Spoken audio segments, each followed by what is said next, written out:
I got my first job at a reading. I went to read for a part, and I'd missed the studio. I got 4A instead of 4. And they'd gone and closed up. By the time I sat there for 2 hours waiting, as you did in those days, and I had the script and I was looking at it all the time.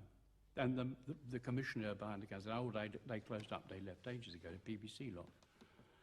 And then a woman came down the stairs screaming and saw me sitting there, and she said, oh, it's you, it must be you, come upstairs. And she grabbed me and took me out. Anyway, I read, and then she said, who are you, rather crossly. I read a scene, and I said, well, I've come to do whatever the play was for BBC television at Alexandra Palace. She said, we're not television, we're not BBC, we're casting a play. And I got part. I'm not going to the story, it's far too long. But that made me star overnight and all that rubbish. You don't become a star overnight, it takes 100 years to be a star. But putting my script, which I've described in one of my books, putting my script from the BBC, which I no longer had any need for, into the trash can in Piccadilly Underground station. I was going to Victoria to go home to my parents' cottage. I didn't realize that I was getting rid of the BBC script as well as my anonymity for the rest of my life. It never occurred to me. You're not considered seriously in this country unless you've been on the stage and done all that crap. I did start off in the theatre, yes indeed, and I suppose because it was in my blood. My mother was an actress monkey, because my father forbade her to act the moment they got married. So she was in resentment all her life, from which we suffered. The noise of that curtain going up, and the audience, the house lights going down, and the audience voices, because it becomes one voice, softening away to nothing, and the curtain going up, and that whoosh. You can hear it on stage, you can't hear it in the audience, is, I suppose, the prelude to you're on. And your heart races, and the adrenaline flows, and you're on, and that's it. And you're there to entertain for 2.5 hours, or whatever it is. And it is one of the most exciting noises in the world. As long as you don't see the audience's face, I find that very disconcerting. I used to play always to the exit light, or gents or ladies, but I hardly ever played to a face. That was death if you caught a face.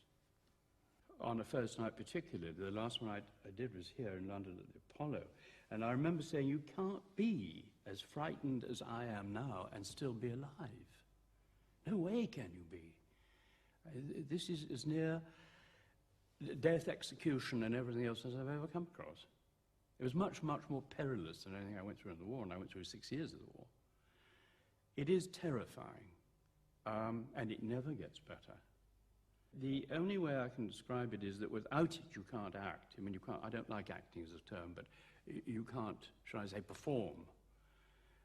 Without that fear, you do not expose your soul, at the risk of being pretentious, and you do not expose a gut that you have that you don't even carry about, you don't know you're carrying about with you as a person, because it releases that terror releases a million things in your brain, a million titchy things in the cell which come flooding in, and a kind of anodyne. They're an antidote to the poison of terror. We're working with someone like Judy Garland, who was basically a concert behavior. I mean, she was fit for tying every day of her life with terror before a show. And the only moment that she ever felt good in was when that curtain finally came down. And I used one of her lines that she used to me in a scene I wrote for her once, when she said, you know, they say when the lights hit you, the pain and the fear goes, it's a goddamn lie. It doesn't, and it doesn't. I don't want to be rolled out like a pastry, so everybody get a nice big bite of me. Mm-hmm. I'm just me. I belong to myself. I can do whatever I damn well please with myself, and nobody can ask any questions. Now, you know that is not true, don't you? Well, I'm not going to do it anymore, and that's final. It's just not worth all the deaths that I have to die. You have a show to do tonight. You are going to do it, and I am going to see that you do. Do you think you can make me sing? Do you think you can? Do you think George can make me sing, or Ida? You can get me there, sure, but can you make me sing? No, I sing for myself. I sing when I want to, whenever I want to, just for me. I sing for my own pleasure, whenever I want. Do you understand that? I do understand that. Just hang on to that, will you? Hang on to it. Well, I've hung on to every bit of rubbish there is to hang on to in life. And I've thrown all the good bits away. Now, can you tell me why I do that? No, I can't tell you why you do that, but I can tell you this. You are going to be late. I don't care. On the Patricia Neal story with Glenda Jackson, The American crew were fascinated because we never left the set. I never leave a set. I always sit in a corner or on the set. I don't go to my dressing room unless I want to go and have a pee or whatever. I remember Glenda preparing just for a moment for a long, long take with me.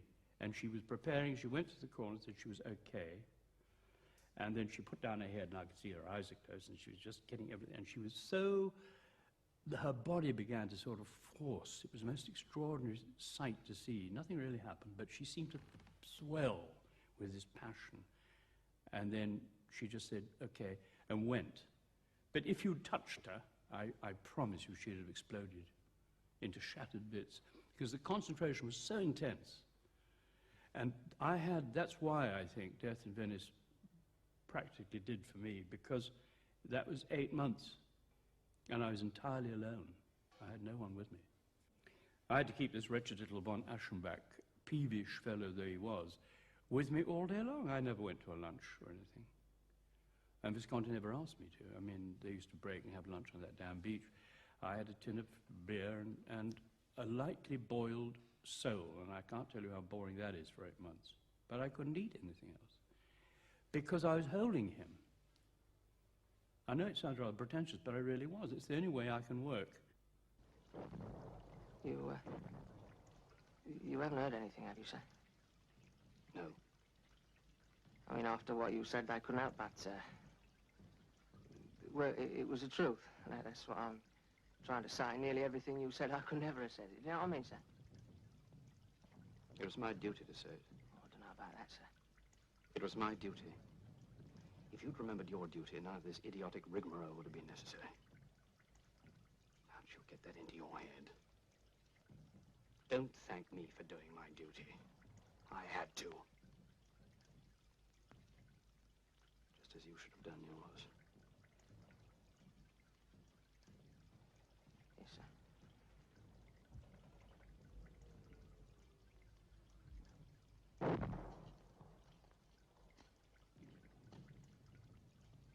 It's not as if I haven't thought about it, sir. I have. I know what they could do to me. It's just that, I wouldn't be thinking I stood a chance if it hadn't been for you. I remember working with people in the past, especially method actors, like Gene Hackman, for example, is a beautiful, wonderful actor, once. He can't do it, he can't repeat. I mean, he can, but it's not the same. The first time is just a kind of power. But by that time, he's given all his energy away. And I know another actor who is not named. I loved him very dearly, and he won a great many awards for that part, and we worked together brilliantly. I loved him, worshipped him, and he just knocked me silly. I remember begging him once, I said, look, you're new to this business, so please don't. Whatever you do, when we go in to do the rehearsals, we had a very big monologue, chit-chat together, not a monologue each.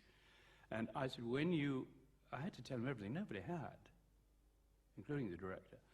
I said, when we go in for these rehearsals, now just remember that they're technical rehearsals. They are for the crew and for marks and lighting and everything else. All you do is mutter your words and walk from point to point, because they will stop you when they want, all that. And I said, we'll do that twice. That'll be called a technical rehearsal, okay? And you don't do any acting, which he didn't. And I said, the final one, you will hear the bell go up, but a red light will not go up on the camera. When the red light's on the camera, it means you've got film in and they are turning. We're going. We're at it. But until you see that, you still do not act. Give a facsimile. So sound gets the level that the lighting man knows what he's doing. The camera boy can see what he's framing and all that. He forgot. If he forgot the panic and the excitement of it, because the bell went, everybody was silenced, everybody shrieked. It was a moment of supreme terror, which it always is. It was a 10-minute mag, 12-minute mag, I think, and he did the whole perf brilliantly. And he never did it again. You do get possessed, especially with Accident, for example. Playing Stephen in Accident was a man I had never remotely been like. I mean, he's the antithesis of who I am as a person. So it's much harder to play someone who's really so different to you, but could physically be so near you. Do you follow what I mean?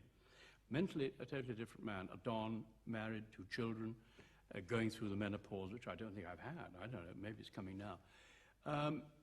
I had to give him everything. He took over everything, and because it was Pinter, that's a very different matter. You're not just working and ad-libbing and chucking away lines. You are following a railway line, like a Hornby train set. You've got to go through it, through the tunnels, through the little bridges, and over the level crossings and everything. As indicated, and Providence was the same thing. You have to submerge yourself entirely.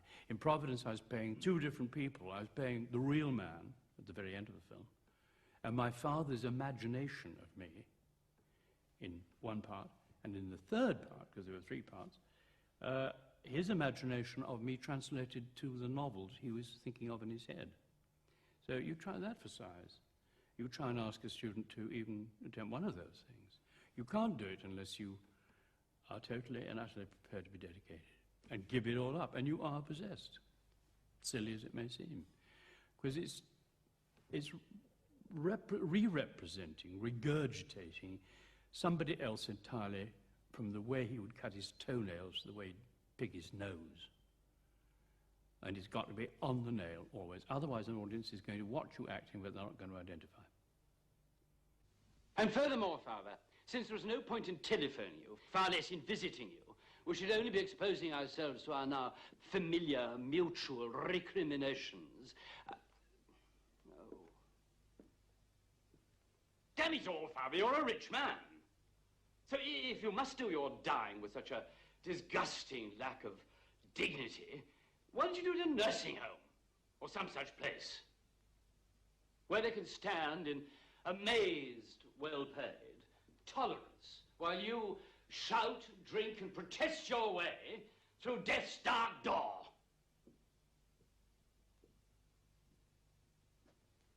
The silence when you reach the other side will be our only reassurance that you've actually gone. And I could add, when you find yourself painfully alone. You sod. You odious, sanctimonious, stiff-necked little crumb. I'm not having this, by G— I was raw edges for 12 years. I didn't know what I was doing. I just, I did what I was told and tried to pick up from people behind that and the Boom and various other places what I was doing right or wrong. I was doing things with my hand that I thought were terribly interesting, and they were using a 75. I didn't know what lenses were. I didn't know the camera was there, or that I was in long shot, or I wasn't even in the bloody shot at all. I had no idea. And one day, I think it was on Doctor at Sea, or one of those doctors, I can't remember which. I was, by this time, quite a big star and all that going on. I'd been with Rank for 10 years, 12 years by then. And we had always had the same crew on the Doctor films. I'd done about 3 of them by that time. And one day I was standing on the set, because I never left, as I told you, and I saw my operator, whom I knew very well, Bob Thompson. He's the last dead now. And Bob was leaning over the camera, as cameramen are wont to do, and just sort of looking at me intently. And I thought my flies were undone, looked down, or whatever. It was a very intense look. He was a short man with glasses, red hair, Scottish. And I said, "What is it, Bob? What's bugging you?" And he said, "Oh, nothing." He said, "I just wonder how the fuck you lasted." I thought, what do you do now? The blood drains out of you. I thought, either you take a swing at him, or you walk off and stamp your feet, or you ask him to help you. And I did. So I said, "What don't I know?" And he said, "Nothing. You don't know a bloody thing. You don't know anything about the job, do you?" And I said, "No, I don't." He said, "Do you know how many frames go through?" And I said, "No, I don't." He said, "You know what an inky-dink is?" "No, I don't." "Do you know what a 75 is?" "No." "Do you know what a 4 is?" "No." He said, "Well, you don't know, do you? You know what a boom is?" And on we went. And over, of course, behind the director's back, always, because they used to Twitter and say, "What are you saying to Bob?" You know all that. I was taught by my crew. My voice I had to deal with. That was pretty light, and the recording was pretty bad in those days. It's better now, and I brought it down and down and down and down. I'd do that myself. Nobody ever told me. I heard it and was offended. Oh, Christ, you can't talk like that. Oh, yes, you do. That's how you sound. And so it had to be dealt with. I've got a good left profile and a very bad right profile. This is the killer side. This is the little boy looking for God, or was many years ago when I was young. I was the Loretta Young of my day. I was only ever photographed on the left-hand profile, which is what you're doing at this minute. The sets were built for it. Now, the directors were told that because I knew that that was the angle that was bad, and I spoke to the cameraman, and they said yes, and the lighting men said yes, but we used to call it nigger you off. We can't use that phrase now, but I'm using it because it's an old-fashioned phrase, which meant by shadowing something, they could hide the worst. But those are the technical things you have to learn, and with sound, it was terribly important to learn from someone that you didn't close a door when you were saying the key word, or open a drawer and rustle newspaper, or whatever. And that if you were on location and you heard a motorcycle coming from Haywards Heath and you were in High Wycombe, your ears are so attuned you can hear 500 miles, that you could play that bike in so that they can cut it. But it won't be over anything you're doing or saying that matters. Do you follow what I mean? Well, if you're aware of all those things, no wonder you're half dead at the end of a day's shoot. You have to observe because you've got to see what people do. I mean, you're always representing some other person. I've never played myself in my life on the screen. So I've got to look at people and see how they do it. How do they pick up a cup? How are you left-handed? When you write a letter with your left hand, if you're a left-handed person, you have other imbalances as well, not just left-handing. So you've got to watch those things. And I've seen it myself, actually, even in intense grief and despair. I've caught my face in a mirror, and through the misery and the despair and probably the tears, I've often looked up and thought, oh God, that's what I do. That's how it happens. That's how you look. Part of that mechanism up there is still clicking over in the most obscene manner. I am still collecting and observing. We were at Pinewood. I had the star table. Of course I would. I was, the king of Pinewood in those days. And Alan Ladd was over because things were folding in America, and he was doing a film called, I think it was called The Black Knight. And they used to sit at the table next to mine and send him up all the way through lunch, because he always came in a little bit late because he went to see his dailies at a different time to me. He came in and clattered down in his knight without armor thing, or whatever it was, chainmail. And they'd been saying really bloody things about him behind his back at this table. All his friends, I might say, all his mates, his stand-in, his stunt double.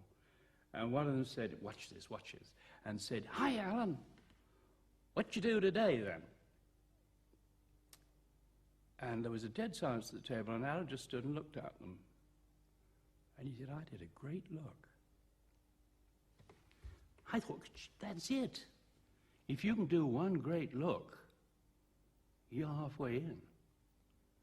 I must reiterate each time, because I never know where you're going to put the scissors on this deal, that this is my point of view. It does not apply to actors in general, because they have their own points of view. But with my point of view, I have never worked with a director I did not like. I have sometimes worked with a director I didn't terribly respect, but that's force majeure if you've got to do 3 films a year anyway, whether you like them or not.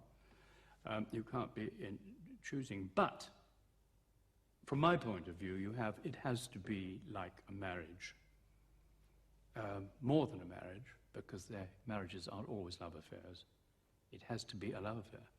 And that's got to last. And it is a total giving of your physical body, your mind, and your trust to some other person. And it's very hard to find those people. But if you do find them, never let them go. It's not a carnal thing.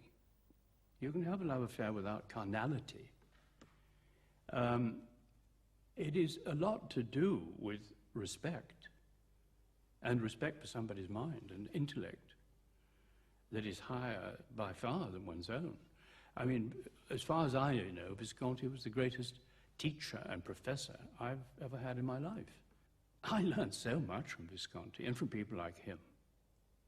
I was able to hand it on to other people. But I mean, the fact that he and Losi and Cukor and Schlesinger to a degree, all of them, René, nobody ever told me what to do. No one ever did that. None of my directors did. They would say what not to do. The only instructions ever that Visconti gave me on Death in Venice was one day, about 2/3 of the way through the shooting of the movie, and we were on the Grand Canal. It was noon, it was middle of lunchtime, hot, hot sun overhead, and I was in a little tiny motorboat going under the Rialto Bridge, and he was in the boat beside me with the camera crew. They were shooting side on, and he shouted at me through a megaphone, "Bogarde, when you get bridge under bridge, you feel shadow, huh? Then you stand. When you feel sun." And he put the mic down, and we went on. I went running through, because that was not recorded, that sound. And I felt the shade going over my head, and then I saw the sun and rose to the sun. And that moment on the screen and in the cinema is the moment in Mahler when that great surge of the second or fifth, I can't remember which now, symphony comes roaring up, and it was brought the audience to its standing, roaring ovation, because I didn't know he was going to choreograph everything I did to the music of Mahler, and that is why the musical tape or record or compact disc of the film music does not please professional musicians, because the orchestra was orchestrating to my movements. And if I was slow, then it was slow. They took it slower if they were up. I mean, it was all entirely due to me. And I had no idea.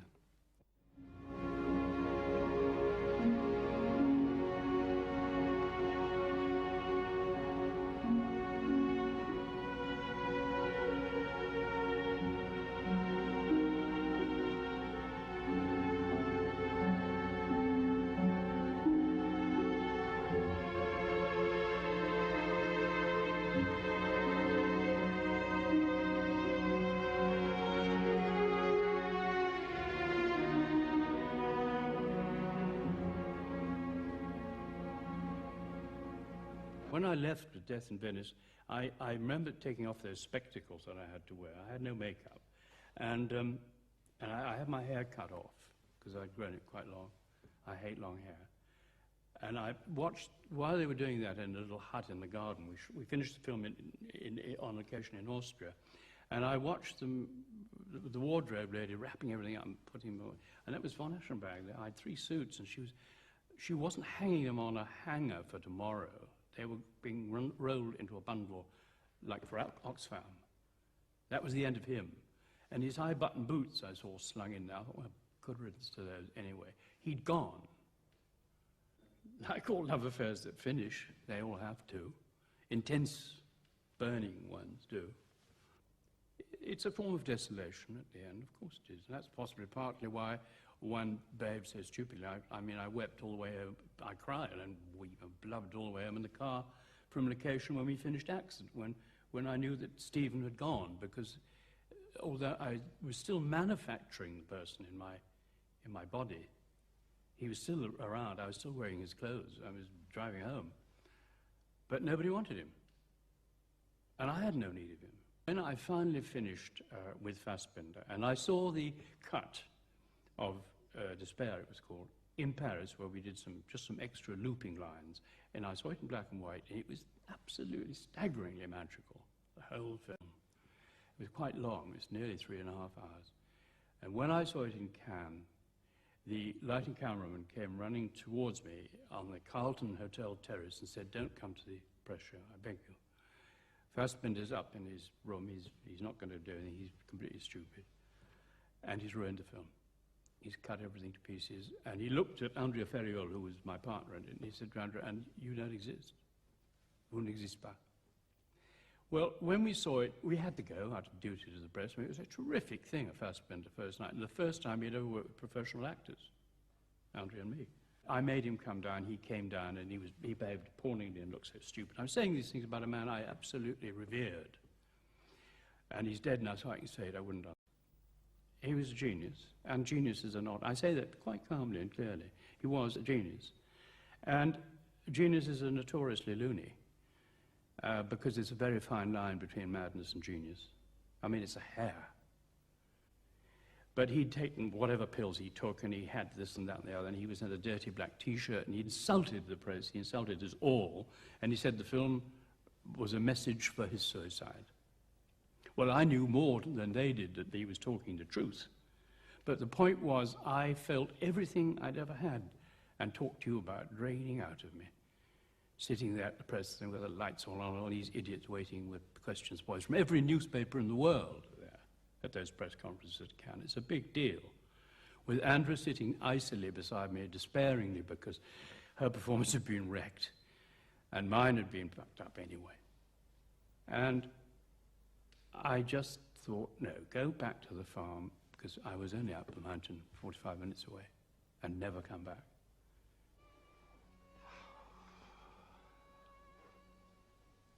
Childish.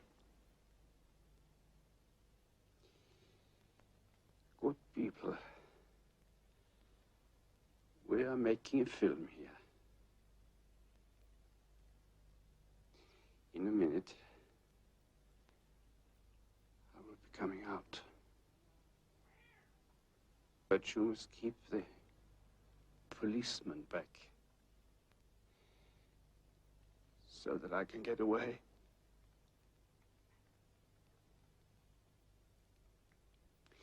I'm a film actor. I'm coming out. Don't look at the camera.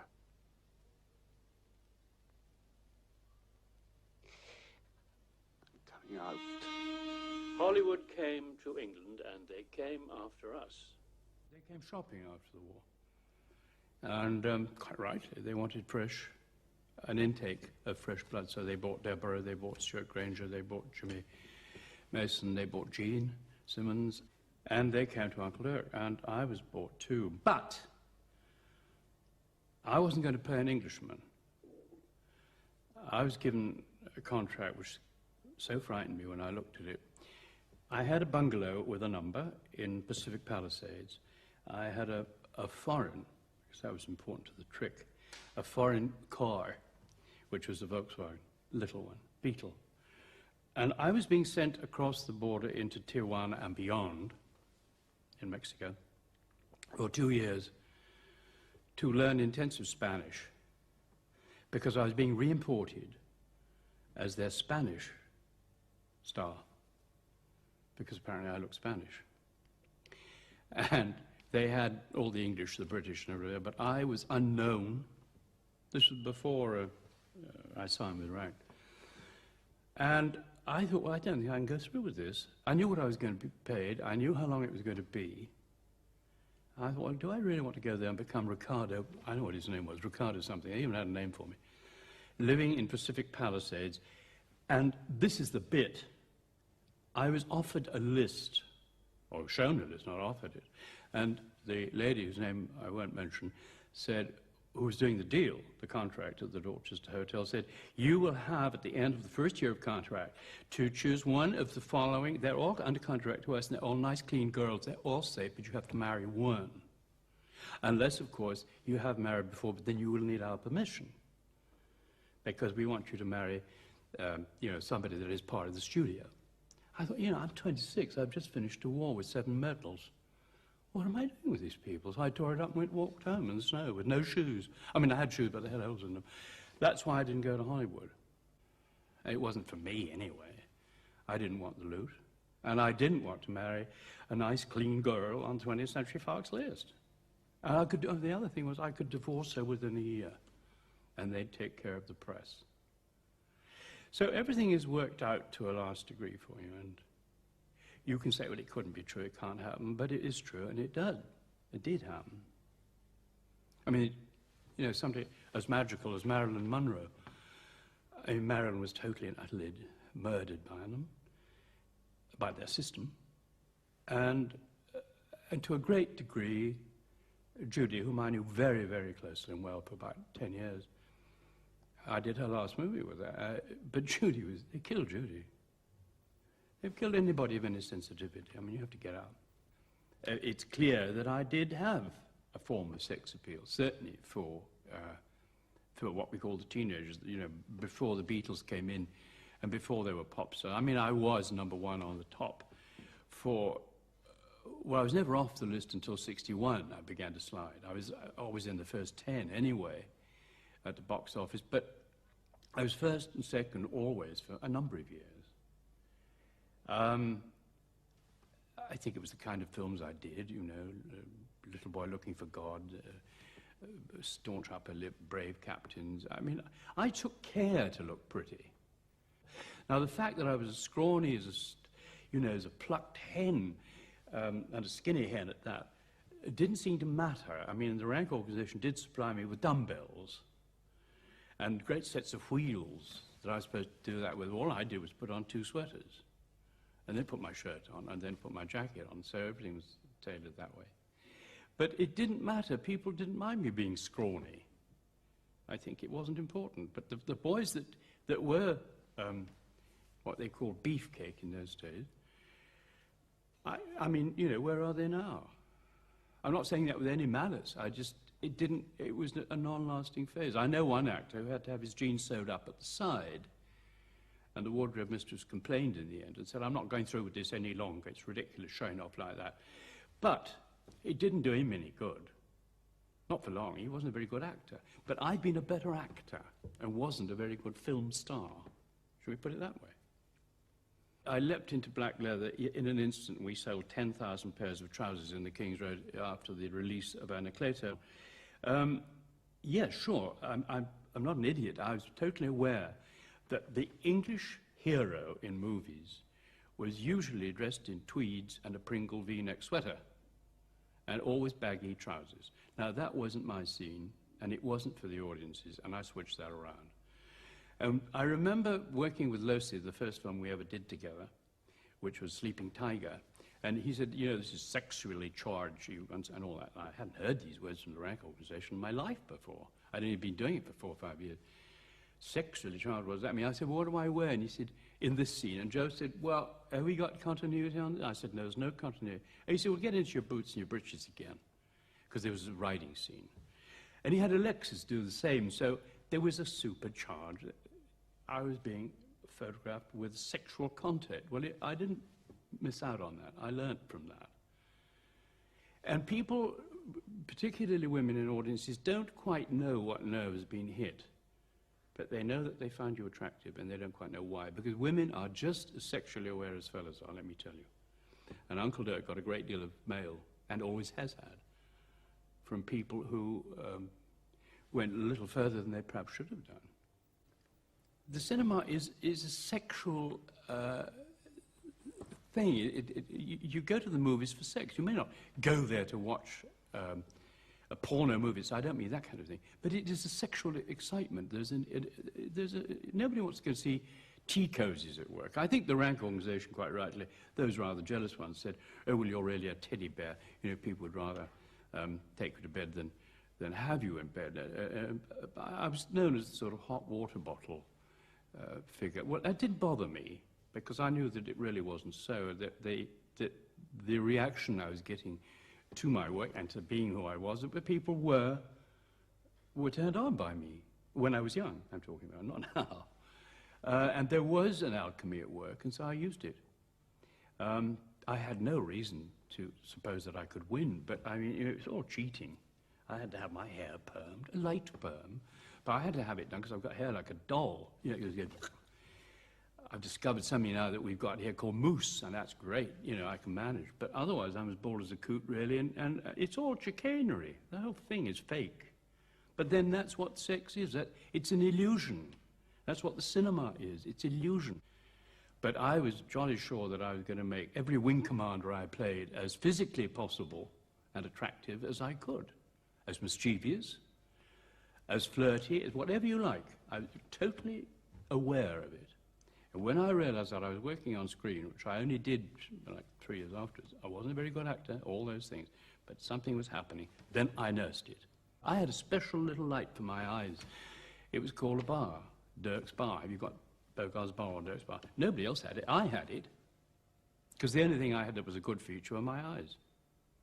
I didn't like the stardom. I never have, if that's what it was called. I hated it. It stopped me doing the theatre. I lost my nerve in the theatre because of the perfectly sweet fans who used to come screaming to the theatre to see me in a play by Beckett or Jean Anouilh or something like that, and they didn't know what the hell they were looking at. And they broke up the place and threw meat pies at us, you know, that kind of thing. We love you, Dirk, and all, you know, great, but it was a ruin. It ruined the plays, it ruined the company, and it ruined what I was trying to do anyway, so I thought, pack it up. But I mean, I hated that, not being in control myself. I think that's probably what it is, in control is what I want to be. You see, people said how brave I was to be in the film with Judy Garland. I wasn't brave. I wasn't self-sacrificing. I wrote all her material. And it was one of the greatest privileges of my acting life, was to work with that actress. And she was a monster. She was monstrous, but she was magic. Well, you don't get that. And I worked with some of the greatest of those ladies. Ava Gardner was a sweet, adorable creature. Well, you don't get those chances. So you've got to work at your charm. You've got to work at the sex appeal. But there came a time when that had to finish, and you had to put on Barrett's shoes and Barrett's hat and creep around the house and be the servant. Okay, fine. So you give up all the rest, but I'd had it. I'm very glad. Nice while it lasted. Oh, come on, come on. Have a little sip, see what it tastes like. I told you I'm not drinking. Go now. Look. Just have a little sip, that's all. Just a sip. There you are.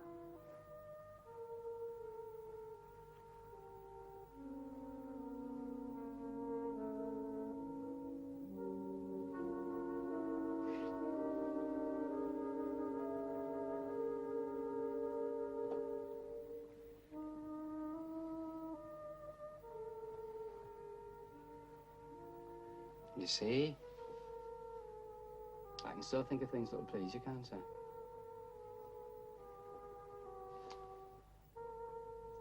You won't get many better than me, you know. What you want? The old hag running around the house, getting you up in the morning at crack of dawn, telling you what to do. My only ambition's to serve you, you know that, don't you? I'm sorry, I've been a bit edgy lately.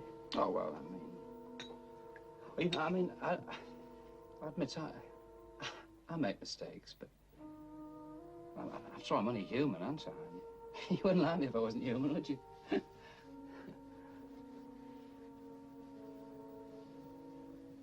place could be cleaner, that's all. Well, I know it could be a bit cleaner. That's what I've been going on about for days. Listen.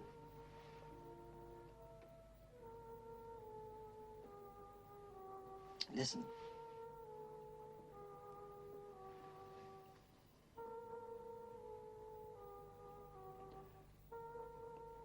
Perhaps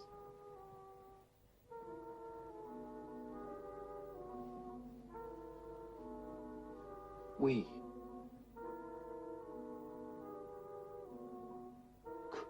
could both make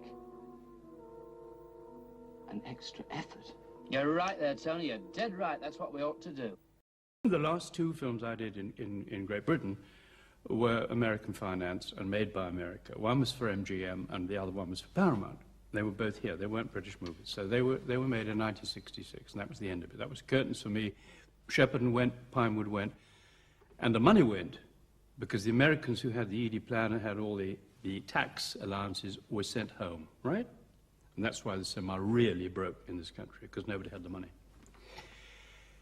So there was Uncle Dirk left with nothing to do, and all these new children coming whizzing in, the Tom Courtneys, the Terence Stamps, the Albert Finneys, rightly, because they have to have a recharge. And what do? But I did get an offer for a commercial, which I've always refused to do, but this time I did. I thought, well, you know, why do it for free if they're going to pay me? To see me. So they did pay me. They paid me $25,000 to run up and down the Spanish Steps.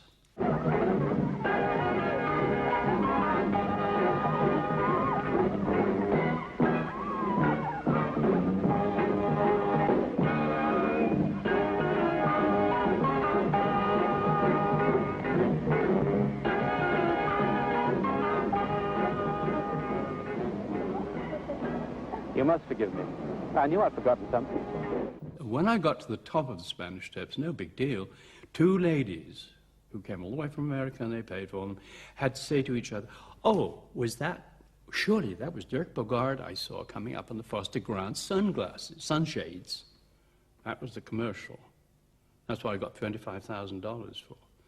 That's all I had to do. I thought that was good. But it was in the paper that I was there, because they were all taking pictures of me running up down the Spanish Steps, and somebody called Visconti, Luchino Visconti, saw it, sent me a script and said, well, I'd like to work with him.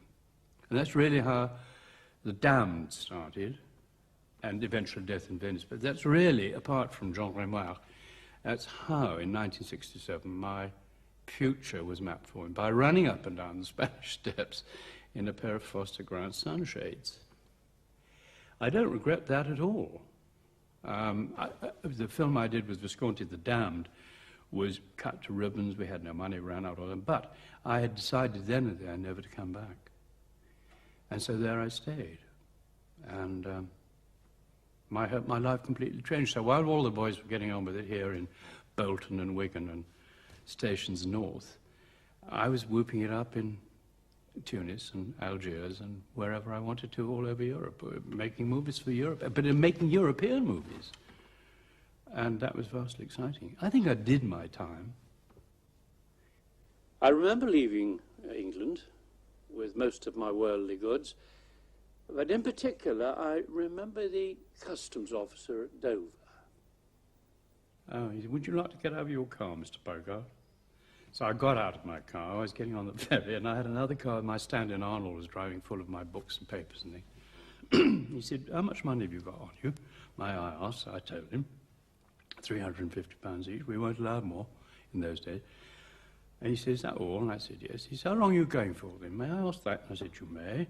He said, well, you haven't answered my question. So I said, I'm going forever.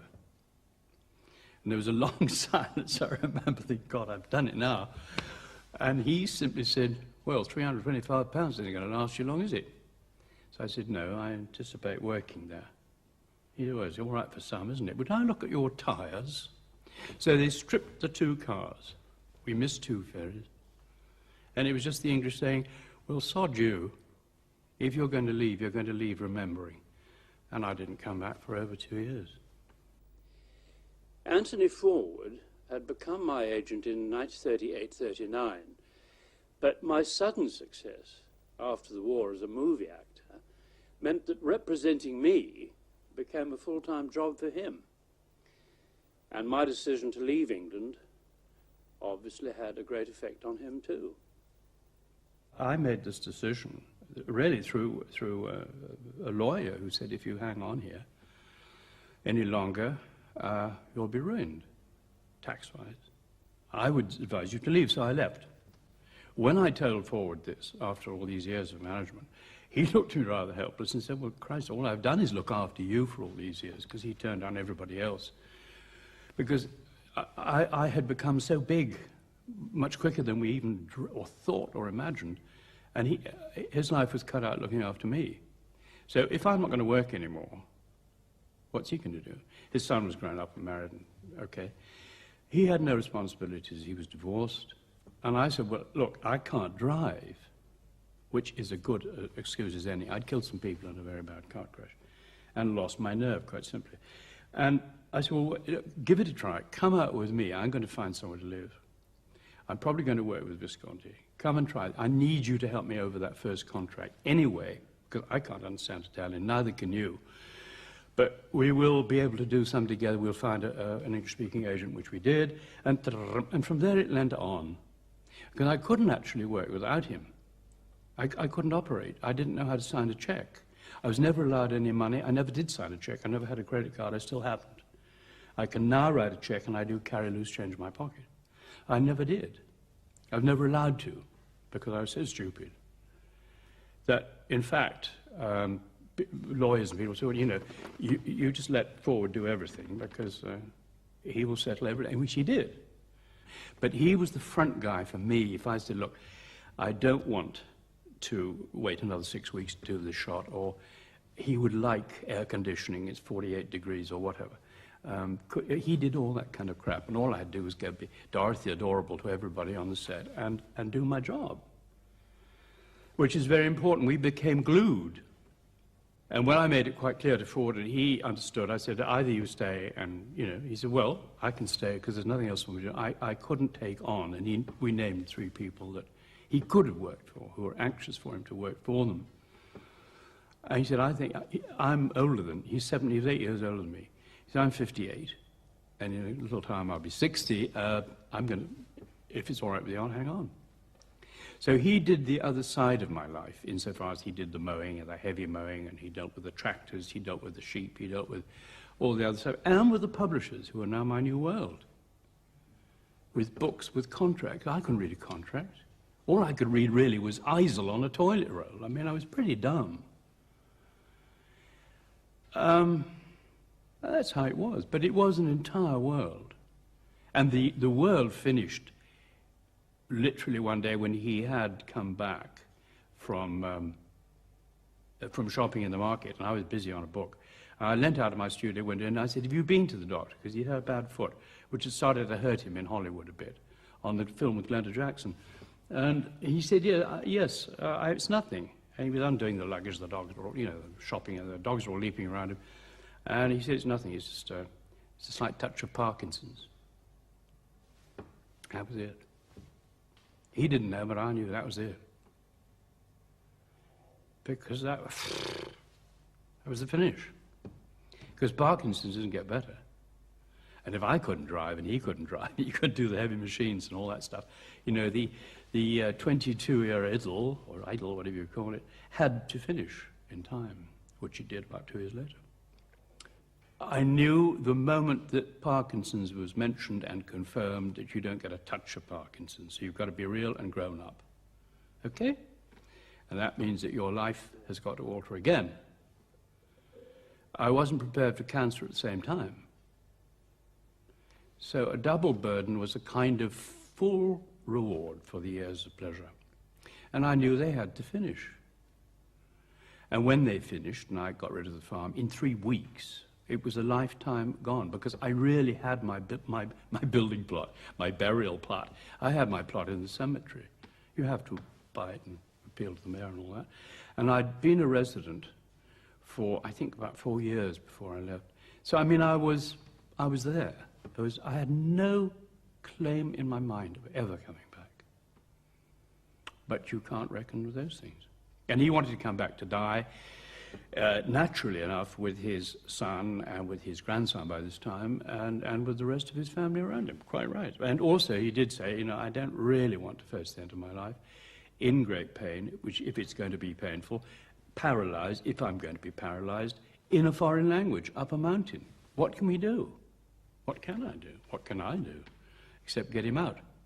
So I did. You can do it if you have to. You'll get a stroke in the end, but you have to do it.